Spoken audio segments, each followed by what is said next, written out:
Yo, c'est Noémie et aujourd'hui on se retrouve pour le nouveau Mystery Vlog. J'ai trop hâte de piocher ma première lecture.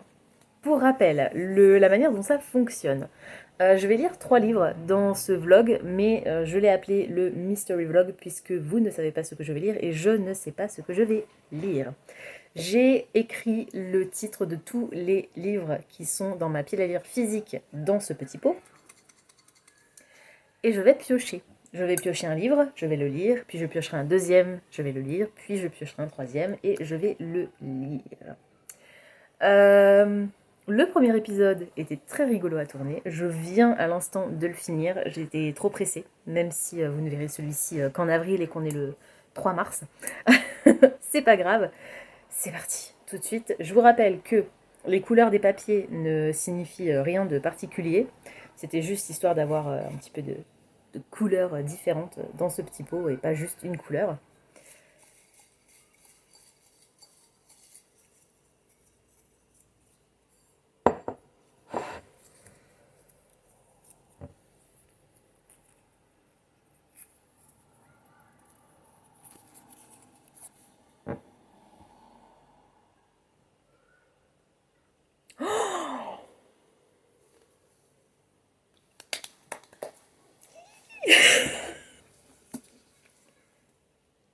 The Warm Hands of Ghosts de Catherine Arden. Oui, je suis trop contente.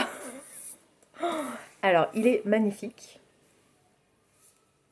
C'est une édition exclusive Fairyloot et j'ai trop hâte de le lire. J'avais adoré la trilogie du Nuit d'hiver de cette autrice et là on est sur de nouveau une fantasy historique, mais dans un univers totalement différent. Dans Trilogie du Nuit d'hiver on était sur le folklore russe. Là on est sur alors, la première ou la seconde guerre mondiale. Première guerre mondiale, novembre 1917, on a un soldat canadien qui s'appelle Freddy, qui va se réveiller à la suite d'une explosion et se retrouver enfermé, coincé dans dans un genre de boîte qui s'est retournée en fait, et il est coincé dans cette boîte avec un soldat allemand, donc un ennemi. Contre toute attente, les deux hommes vont former un lien et tenter de et réussir à sortir de cette situation. Mais une fois qu'ils sont dans le No Man's Land, ils vont réaliser ils ne peuvent aller dans aucun des deux camps sans être pris pour des déserteurs et se faire tirer dessus. Pendant que la tuerie continue, ils vont rencontrer un homme qui semble avoir le pouvoir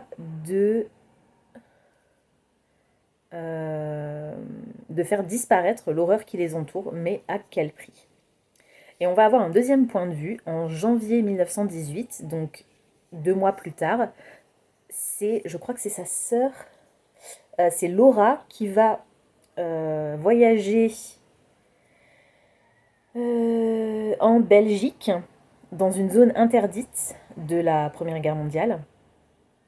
Et elle s'est engagée comme infirmière volontaire dans un hôpital privé. Mais la réelle raison pour laquelle elle est là, c'est retrouver son frère, Freddy, qui a disparu. Peu après son arrivée, elle va entendre des murmures à propos de fantômes qui se déplacent parmi les vivants et d'un homme étrange, donc le même homme que celui que son frère a rencontré en novembre. Nous, on le sait, mais je pense pas qu'elle le saura tout de suite. Dont la musique va... Alors, j'ai l'impression que c'est un peu genre une réécriture d'Hamelin, peut-être, du joueur de flûte de Hamelin.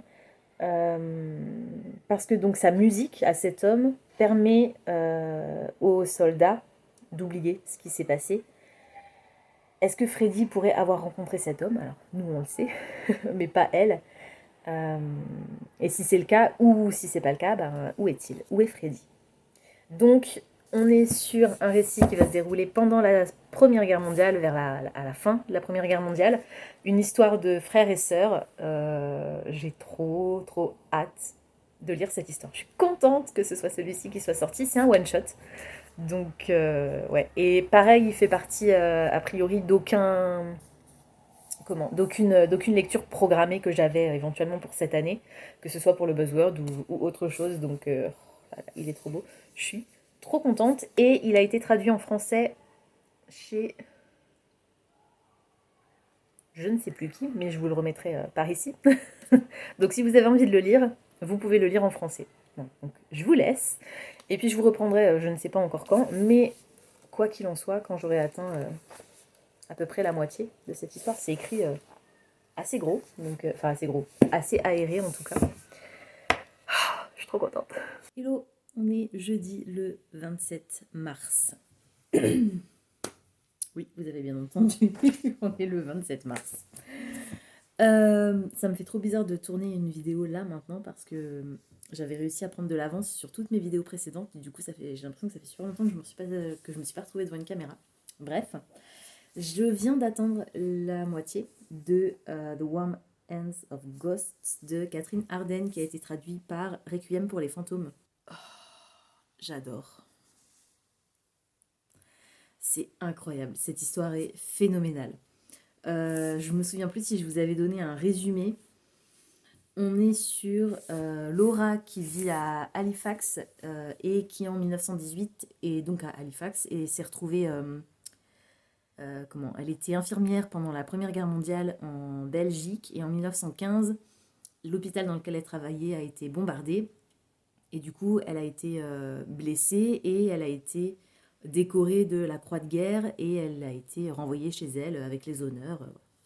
Et en fait, en 1918, elle reçoit une boîte avec les étiquettes, les trucs là, les tags, et la veste de son frère, mais il n'y a pas de corps. On suppose que son frère est décédé, mais on ne sait pas réellement ce qui s'est passé. Donc elle n'a aucune info.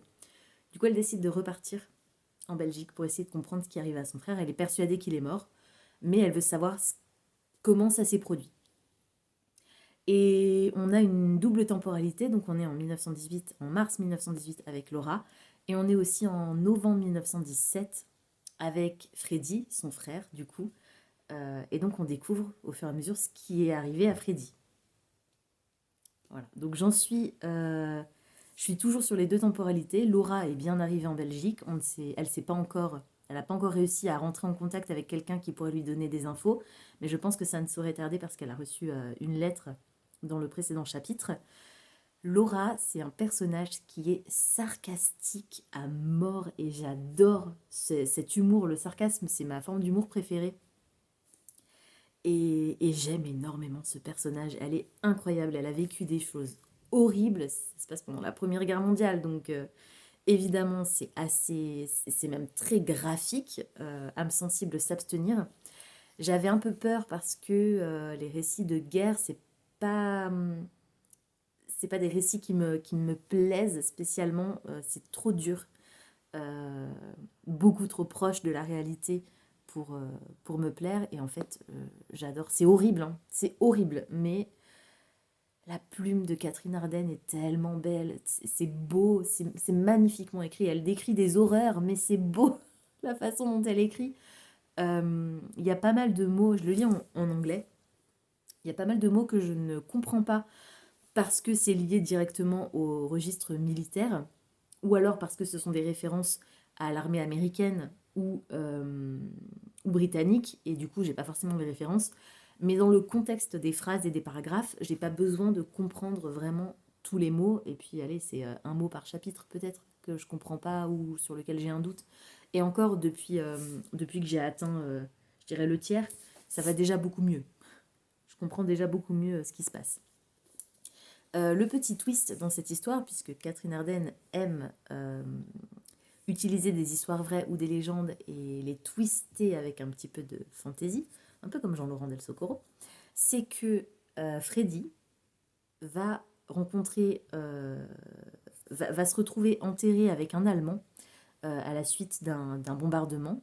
Et ils vont se réveiller du coup tous les deux, l'Allemand est blessé, et ils vont réussir à se sortir du trou dans lequel ils sont, mais ils ne savent pas de quel côté ils doivent aller, parce qu'ils vont se faire tirer dessus, qu'ils arrivent du côté allemand ou du côté canadien, pour le coup, enfin des Britanniques, puisque les Canadiens se battent avec l'armée britannique.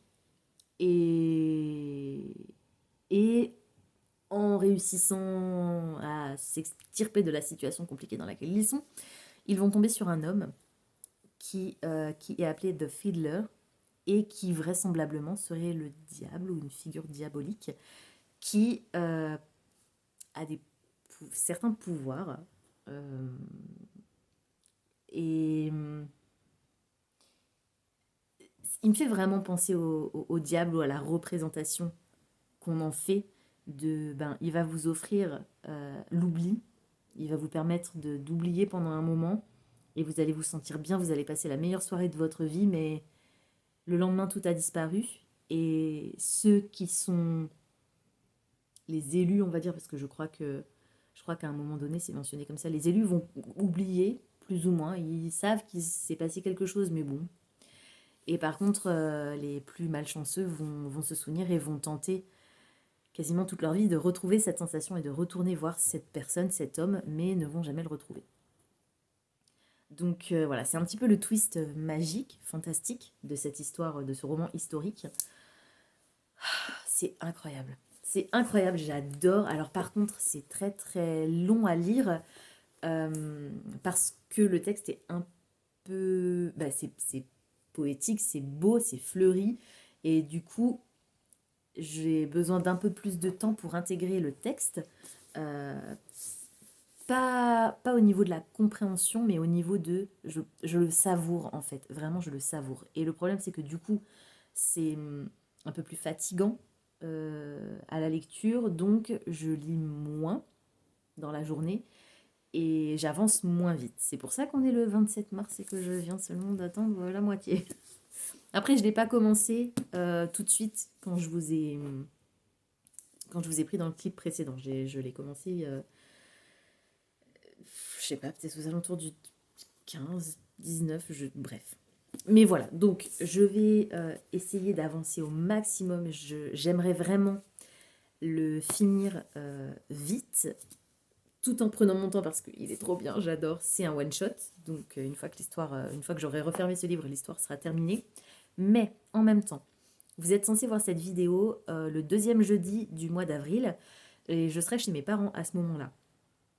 Donc, il faut que au moins je termine celui-ci pour pouvoir piocher le deuxième, le lire et au moins pouvoir piocher le troisième pour pouvoir au pire l'emmener chez mes parents et le lire chez mes parents. Et tout ça avant le 4-5 avril. Et on est le 27 mars. C'est jouable. Voilà. J'espère que je vais y arriver. Parce qu'en avril, il y a le Magical Readathon. Et je suis censée lire 8 livres pour le Magical Readathon. J'ai été obligée d'en intégrer 2 de plus parce que il n'y avait pas de livre de mon Magical Readathon qui correspondait aux critères du buzzword. Et j'ai dû en rajouter un autre encore à cause du challenge A Year in Elia, qui est le challenge annuel du Magical Readathon. Parce que le critère de sélection sur lequel je suis tombée, bah pareil, aucun des livres que j'avais choisi pour le Magical Readathon ne correspondait. Donc je vais avoir beaucoup de choses à lire en avril. Ça me fait pas forcément peur, mais j'aimerais bien avancer un peu plus vite et finir celui-ci avant d'entamer le mois d'avril de toute façon, quoi qu'il en soit. Donc voilà, en tout cas je passe un super moment, c'est incroyable. Vraiment, lisez cette histoire, vous avez la possibilité de le faire en français, je vous l'ai dit, il a été traduit. Je vais juste en profiter du coup pour vous montrer mes 2 acquisitions récemment arrivées à la maison, puisque je ne vous ai pas vu en vlog depuis que je les ai reçues. J'ai reçu mon édition exclusive de A Diary of Blood de S.T. Gibson. Regardez-moi ça, comme il est beau.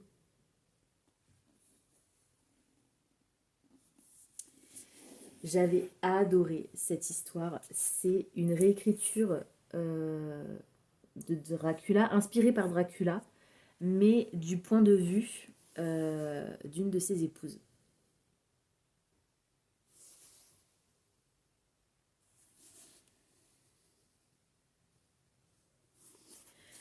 Il est incroyable. Et on a aussi un chapitre exclusif du point de vue de Dracula, du coup.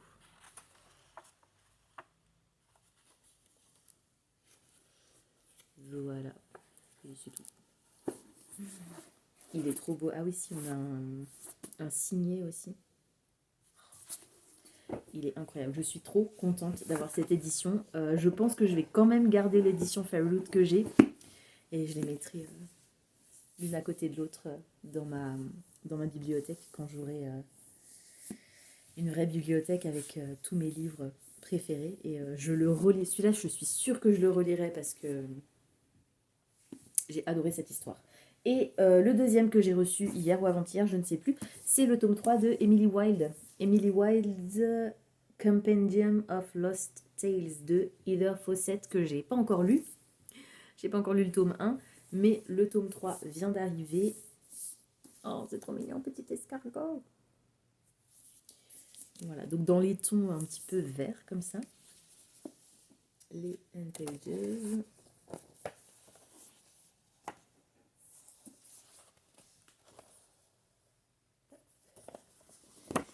Qui sont différentes à l'arrière.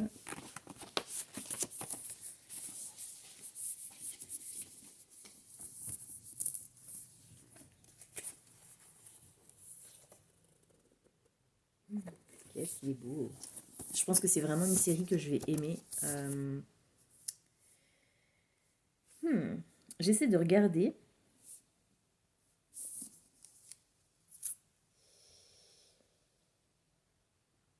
The third installment in the Enchanting Light Academia Emily Wilde books.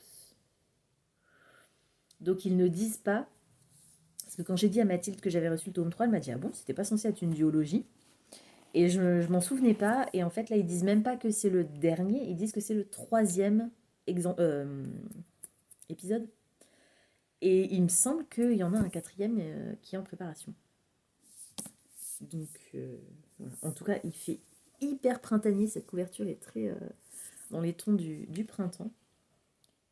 Je sais pas si ça va se passer au printemps, mais en tout cas ils sont vraiment très très très beaux et j'ai hâte de me plonger dans cette série, mais ce ne sera pas pour tout de suite.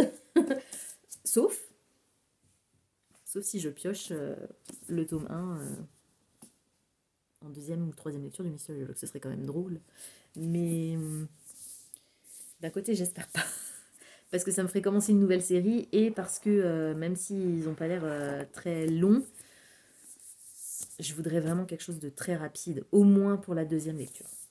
Donc on verra. Ça se trouve, j'ai jinxé, vous allez voir que c'est Emily Wilde qui va sortir et vous n'allez pas me croire et vous allez dire que j'ai triché.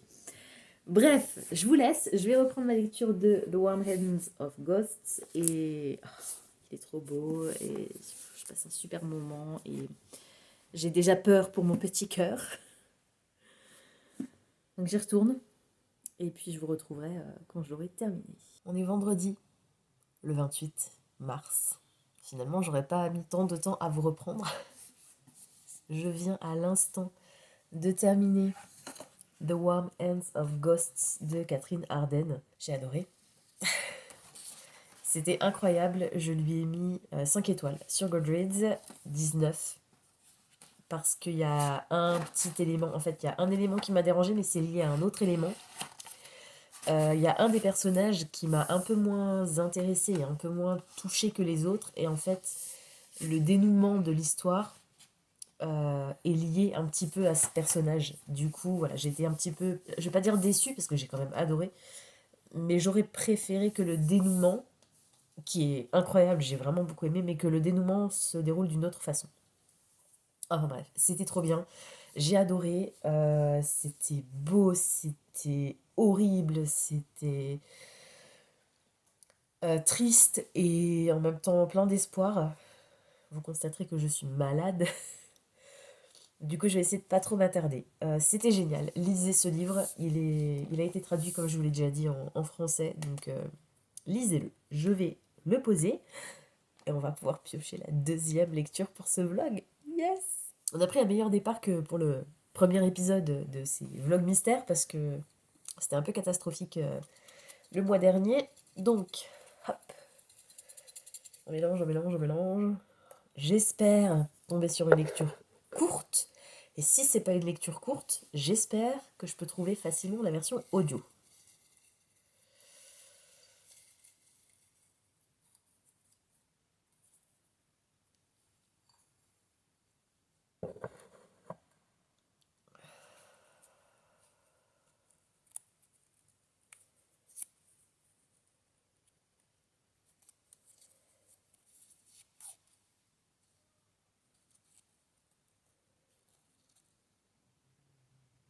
Chroniques de Phogas. Ouh. Ah. Les Chroniques de Phogas, c'est la nouvelle série de Julia Chapman, l'autrice des Détectives du Yorkshire, qui écrit du cozy mystery que j'adore. J'adore la série Les Détectives du Yorkshire, et je pense que celui-ci, ça va être un petit peu dans le même genre, sauf que je me demande... Une petite commune des Pyrénées.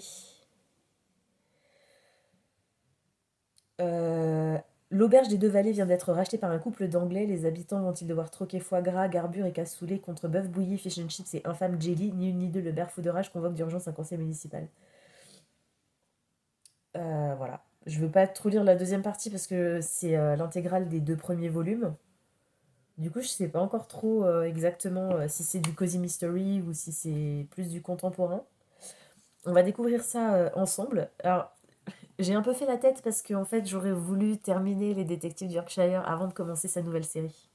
C'est pour ça. Mais bon, c'est pas grave, je vais me lancer là-dedans. Alors, c'est pas vraiment court et je suis pas sûre de pouvoir trouver l'audio. On verra. Quoi qu'il en soit, je vais pas lire l'intégrale, hein, je vais lire juste le tome 1. Du coup, je vais remettre mon petit papier, hop, dans le pot. Et puis voilà, j'en sais pas plus que ce que je vous ai dit. On va voir. Je sais pas du tout. Alors, l'autrice a elle-même dirigé une auberge dans les Pyrénées et c'est là qu'elle a trouvé l'inspiration pour sa série. Mais je ne sais pas du tout, comme dit, si c'est du cozy mystery ou juste du contemporain. Donc, ça va être un petit peu la surprise. Et puis, je vous reprendrai de toute façon quand j'aurai atteint la moitié du tome 1. Hello, on est dimanche le 30 mars et je viens d'atteindre la moitié du tome 1 des Chroniques de Phogas de Julia Chapman. Alors, on est sur un contemporain, donc pas de cozy mystery cette fois-ci, un contemporain dans lequel on est dans un petit village des Pyrénées en France, le village de Phogas, et un couple d'Anglais vient de racheter l'auberge du village. Seulement, ça ne plaît pas au maire qui voyait déjà son beau-frère s'y installer, et du coup, ça lui permettrait d'avoir un petit peu plus de pouvoir. Le maire va donc essayer de tout tenter pour faire capoter cette nouvelle affaire avant même qu'elle ait commencé. Et on va rencontrer du coup tous les personnages, tous les villageois qui vivent dans cette petite bourgade, très petite bourgade même. Je suis toujours malade, donc vous excuserez mon ton. J'adore, je passe un super moment, je retrouve l'humour de Julia Chapman. C'est vraiment très similaire au Détective du Yorkshire. Cette série a été écrite avant. Et en fait, Julia Chapman a elle-même vécu en France et tenu une auberge dans un village des Pyrénées avec son mari avant d'aller s'installer dans les Cornouailles où se déroule sa série Les Détectives du Yorkshire. Il y a beaucoup de similitudes. On a le mari du couple anglais qui travaille dans la création de sites internet, tout comme Delilah travaille dans la création de sites internet dans Les Détectives du Yorkshire. Je pense qu'elle s'est beaucoup inspirée de sa propre vie avec son mari. Je crois que c'est clairement dit dans, dans les notes de l'autrice qui explique un petit peu à la fin qui elle est et où elle a vécu et ses précédentes... c'est tout ce qu'elle a écrit, on va dire. C'est drôle, j'adore les personnages, c'est pas mal d'injustices et on a envie de secouer certaines personnes et de mettre des claques à d'autres. Et je trouve que pour une autrice anglaise, alors, elle a vécu plus ou moins cette expérience. Alors, je sais pas si elle a eu autant de difficultés que le couple des Webster avec la municipalité, mais c'est tellement bien écrit. C'est tellement crédible la manière dont le maire se comporte avec ses adjoints, avec ses administrés. Tous les petits coups en douce qu'il peut faire, ce côté c'est moi qui ai le pouvoir, j'en fais ce que je veux, à la limite de la légalité et en toute immoralité, quoi qu'il en soit. C'est tellement crédible. Ça pourrait tellement se passer comme ça dans la vraie vie et je suis sûre que ça se passe comme ça dans certaines villes. Donc ça me fait beaucoup sourire. Je, je mets des visages sur les noms. C'est trop bien, j'adore. C'est vraiment très très chouette. Ça se lit très vite aussi. Je mets un peu de temps parce que mon cerveau malade est plus lent à lire aussi. Alors déjà que je suis pas rapide de base. Mais il me reste encore que demain pour le finir et je sais que je le finirai demain. Ce qui est pas plus mal parce que ça va me permettre d'avoir mon quota de pages pour demain. Vous savez que j'aime bien lire un peu tous les jours. Et en même temps, je pourrais piocher demain ma dernière lecture pour ce vlog, mais ne l'a commencé que mardi, 1er avril. Donc voilà, j'ai hâte. En tout cas, je passe vraiment un super moment. Je suis juste un petit peu triste parce que c'est une édition de France Loisirs que j'ai. Et je ne suis plus abonnée à France Loisirs pour plein de raisons différentes. Donc j'aurai jamais d'édition qui match, mais c'est pas très grave. Je sais pas si c'est une...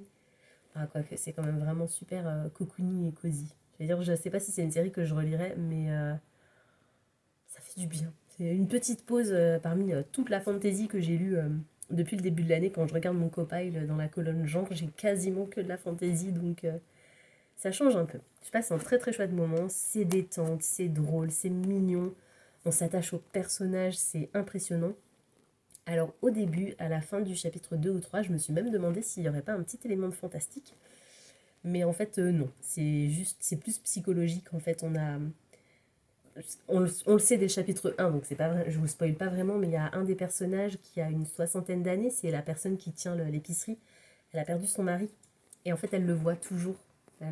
Son fantôme est là, toujours dans l'épicerie. Et du coup, on a aussi le personnage du fantôme qui interagit avec sa femme et qui réagit à certaines situations, mais qui n'est pas vraiment là. C'est pas vraiment un fantôme, c'est plus Josette, elle s'appelle. D'ailleurs, ça me fait beaucoup rire parce que c'est comme ça que j'appelle Diane. euh, qui envisage, qui imagine comment son mari pourrait réagir dans ces situations-là. Quoique, on a quand même à un moment donné un événement qui pourrait être provoqué, qui pourrait avoir été provoqué par le fantôme. Mais on peut pas vraiment dire que ce soit un élément fantastique. On va dire que c'est plus du hasard, le karma. Je pense que c'est ça, le karma. Voilà, mais j'adore. Je passe un super moment. On a des personnages je crois qu'elle a 9 ans, Chloé. Donc la plus jeune a 9 ans, jusqu'à des personnes qui sont âgées, même très âgées. C'est une petite ville dans les montagnes avec beaucoup d'agriculture, donc beaucoup de fermes. Et puis on a un chat. Autant dans les détectives du Yorkshire, on a un chien, et ben là on a un chat qui s'appelle Tomate. C'est trop mignon, j'adore. Donc je vais retourner à ma lecture, et puis je vous reprendrai du coup demain, quand je l'aurai terminé. On est lundi le 31 mars et j'ai fini à l'instant les chroniques de Phogas. Le tome 1, l'auberge, c'était trop bien. Coup de cœur, j'ai adoré. J'ai adoré les personnages, j'ai adoré le style de l'autrice, l'atmosphère, l'histoire, la crédibilité incroyable que Julia Chapman réussit à instiguer à son récit alors qu'elle n'est pas française. Le principe de fonctionnement de cette petite bourgade et tout ce qui est administration française qui est déjà compliqué quand on est français, alors je vous raconte pas quand on vient de l'étranger.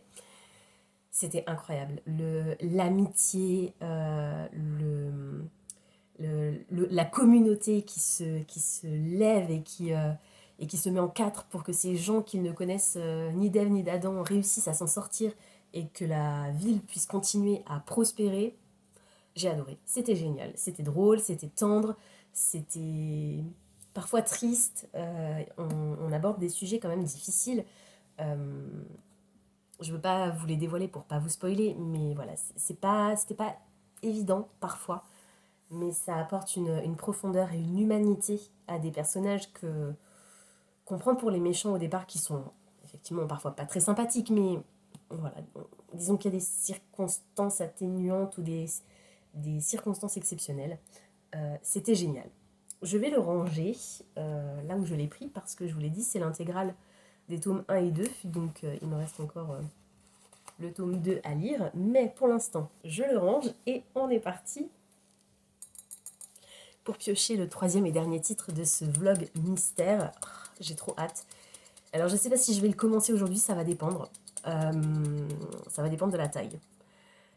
Je suis presque à espérer que ce soit un des 10 livres que je suis censée lire, enfin un des 9 livres, parce que le 10e je l'ai en version audio, donc il n'est pas dans le pot.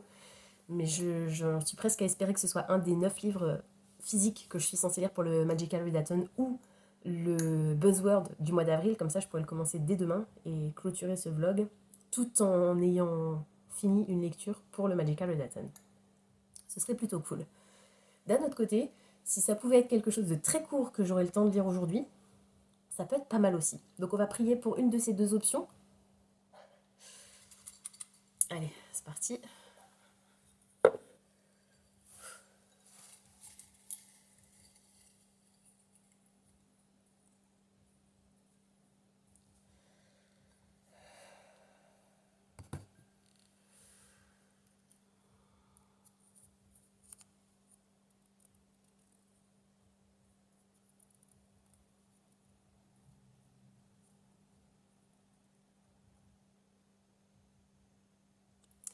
Daevabad. J'ai lu le tome 3.5 de Daevabad déjà ce mois-ci. Non, c'était le mois dernier. Je crois que c'était le mois dernier. Donc je peux retirer ce petit papier de mon pot pour les vlogs mystères puisque la série est complètement terminée. Donc, fausse alerte, on est reparti.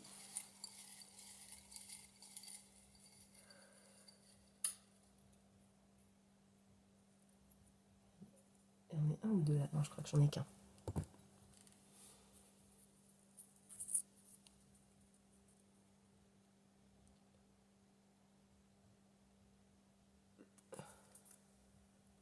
Le royaume des corbeaux.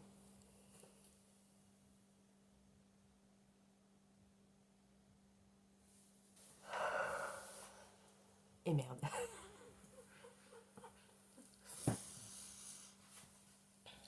C'est le tome 1, donc je vais remettre le petit papier dans le pot.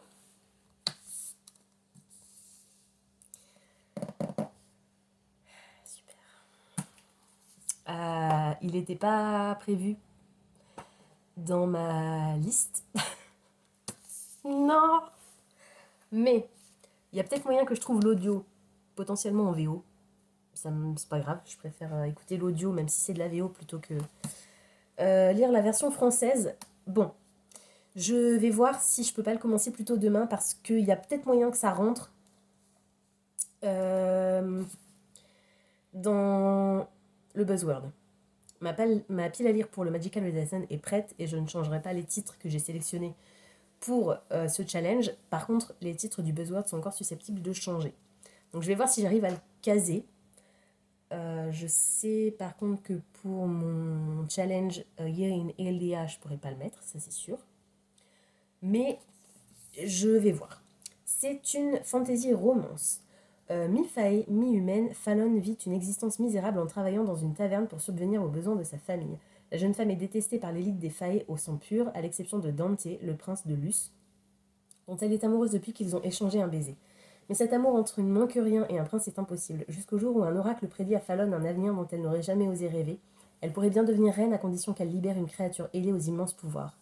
La jeune femme est prête à tout pour renverser l'actuel roi et régner aux côtés du beau prince de Luce, mais vouloir réveiller des pouvoirs qui sommeillent depuis des siècles est une quête très dangereuse. Fallon pourrait bien y perdre son âme et sa vie. Une prophétie, une quête mortelle, un destin royal. Donc, il est très beau, c'est les éditions Corrigan, et je crois que c'est le premier roman de cette maison d'édition que je vais lire. Alors, si je réussis à trouver la version audio, même si c'est en VO, je ne pourrais pas forcément vous donner mon avis sur la traduction. Mais quoi qu'il en soit, il est très beau. Et ouais, je vais voir si... Parce que j'aimerais vraiment que ça aille vite. Mais du coup, clairement, j'aurais pas le temps de le lire en une seule journée. J'aurais pas le temps de le lire aujourd'hui. Et si je veux qu'il compte pour le Buzzword, je suis obligée d'attendre demain, 1er avril, pour le commencer. Par contre, si j'arrive pas à le faire rentrer dans le Buzzword, je peux le commencer aujourd'hui. Et c'est pas grave si je le finis qu'en avril. Donc je vais voir, je vais faire mes petites recherches. Et puis de toute façon, je vous reprendrai quand j'aurai atteint la moitié, à peu près. pour vous dire ce que j'en pense. On est samedi le 5 avril et je vous retrouve pour vous parler de La Maison aux ailes déployées, le tome 1 du Royaume des Corbeaux de Olivia Wildenstein.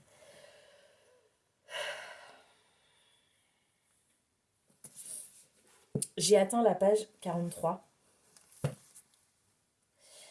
Et il y a une dizaine de pages, je me suis dit, bon, je vais quand même persévérer parce que ça se fait pas d'abandonner un livre avant la page 50, avant la... Enfin voilà, j'aurais bien aimé lui donner au moins une centaine de pages.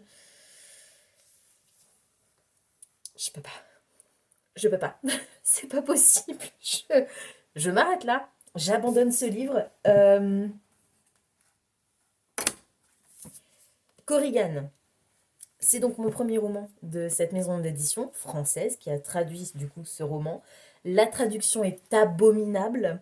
Et le personnage principal a, en moins de 50 pages, eu 2 réflexions qui me font sortir le cerveau par les trous de nez. Donc, première réflexion, elle parle des prostituées avec lesquelles elle travaille. Alors, elle-même n'est pas prostituée, elle travaille dans un genre de bar, dans une taverne où il y a des prostituées. Et elle dit que le fait de vendre son corps ne la dérange pas. Elle considère même certaines de ses prostituées comme ses amies, mais elle ne se sent pas capable de le faire. Elle a déjà apporté suffisamment de honte comme ça sur sa famille. Donc, d'un côté, elle dit que ça la gêne pas et que certaines prostituées sont ses amies, mais elle considère quand même que c'est une profession honteuse. Ok, non, en fait, ce genre de commentaire chez moi, ça passe pas. Et deuxième chose qu'elle a dit qui m'a agacée, c'est sur la longévité des failles, puisqu'on est dans un univers où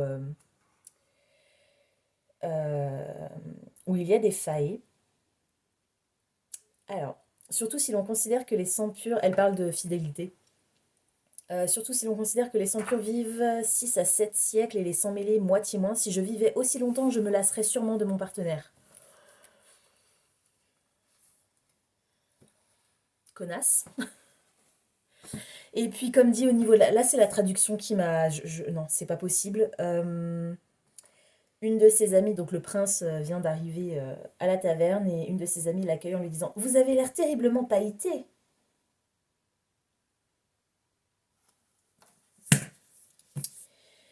Il y avait une phrase déjà rien que dans le prologue qui m'avait gênée, je l'avais même lu au film parce que pour moi ça n'avait rien de français. Son murmure sévère fait voler en éclats les cheveux qui encadrent mon visage. Faire voler en éclats des cheveux. Bref. Au niveau de l'histoire, parce que je suis pas sûre que je vous en ai reparlé, je crois qu'on est sur c'est une fantasy romance, peut-être romantasy, j'en sais rien. Je le saurai jamais.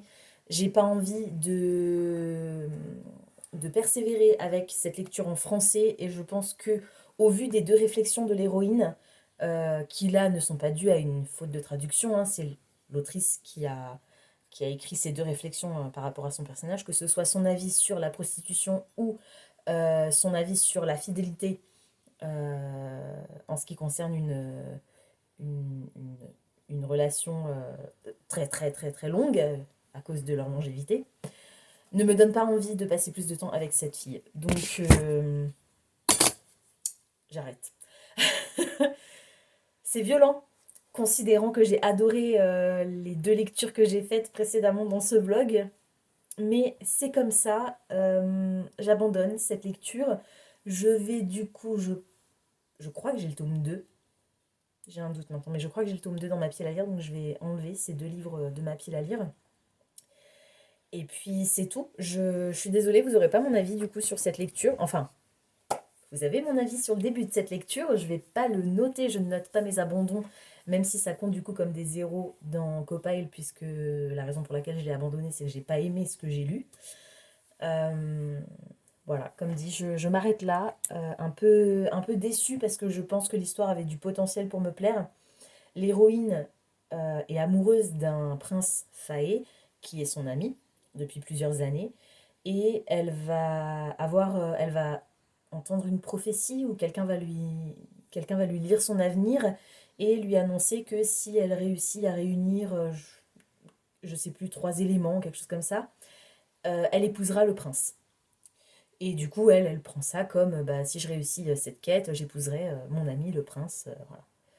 Sauf que ça va pas vraiment se passer comme ça, puisque la voyante n'a pas précisé quel prince elle allait épouser. Enfin, je crois qu'elle va se faire, je me demande si elle va pas se faire enlever et se retrouver avec un prince d'un royaume ennemi ou quelque chose comme ça.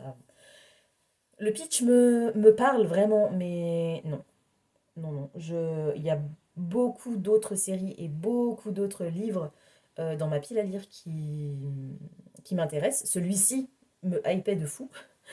Mais voilà, j'ai pas de temps à perdre avec une héroïne que je vais pas pouvoir saquer du tout. Donc, on laisse tomber. Tant pis. Désolée, c'est une note plutôt pas très bonne pour terminer ce vlog. Mais c'est comme ça. J'ai quand même les boules parce qu'il est beau et